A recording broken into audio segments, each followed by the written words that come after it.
ओम नमः शिवाय। तो फ्रेंड्स, सभी को सावन की हार्दिक शुभकामनाएं।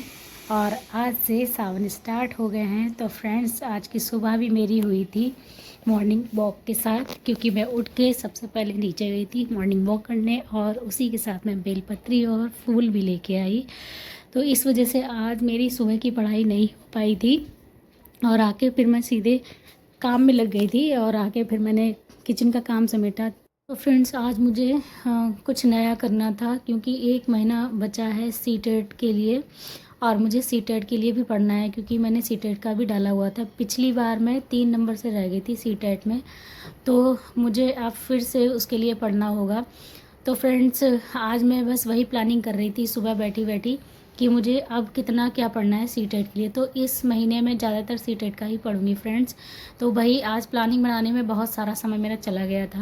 तो फ्रेंड्स, सीटेट के लिए बहुत कम टाइम बचा है, और जिन्होंने भी अभी तक सीटेट के लिए तैयारी नहीं की है, तो वो अभी भी 1 महीने में तैयारी अपनी कर सकते हैं सीटेट के लिए। और मैंने भी स्टार्ट कर दी है, घबराएं नहीं और अपनी तैयारी स्टार्ट करें।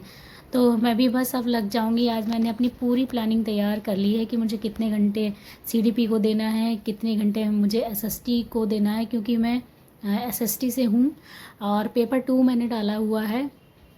और कितने घंटे हमें हिंदी और इंग्लिश को देना है, पेडालॉजी को देना है। तो फिर फ्रेंड्स, इधर मैं फिर बैठ गई थी पूजा वूजा करने के बाद, सारे काम निपटाने के बाद, और लंच वंच करने के बाद मैं सीधे बैठी थी पढ़ने के लिए।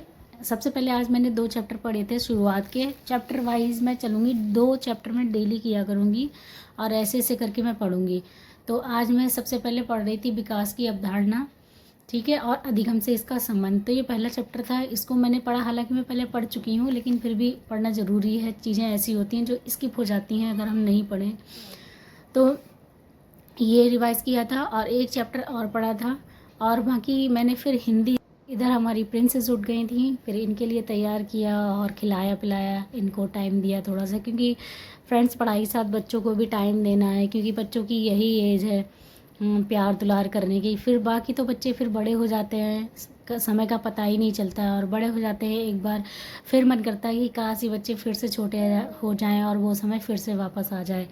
लेकिन फ्रेंड्स, मेरी भी क्या करें, मजबूरी है, मैं भी बहुत ज़्यादा टाइम अपनी बच्ची को नहीं दे पाती हूँ, और कभी कभी बहुत गिल्ट भी महसूस होता है।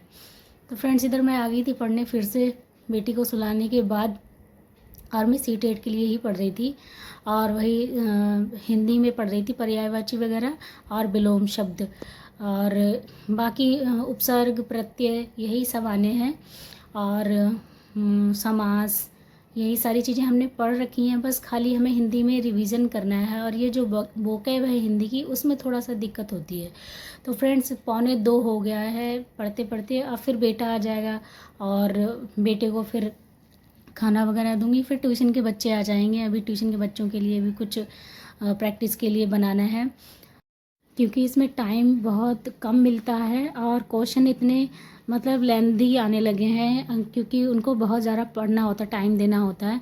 तो स्पीड बहुत अच्छी होनी चाहिए, और स्पीड हमारी अच्छी तभी होगी जब हमने प्रैक्टिस की होगी, और प्रैक्टिस मेक्स मैन परफेक्ट, आप सभी को तो पता ही है। तो फ्रेंड्स, 2 बज गए हैं और बेटा आने वाला है, फिर उसके बाद में मैं बेटे को खाना पीना दूंगी, और फिर से मैं पढ़ने बैठ जाऊंगी थोड़ी देर के लिए, और ट्यूशन के बच्चे आएंगे, उनके लिए कुछ तैयार करूंगी प्रैक्टिस के लिए।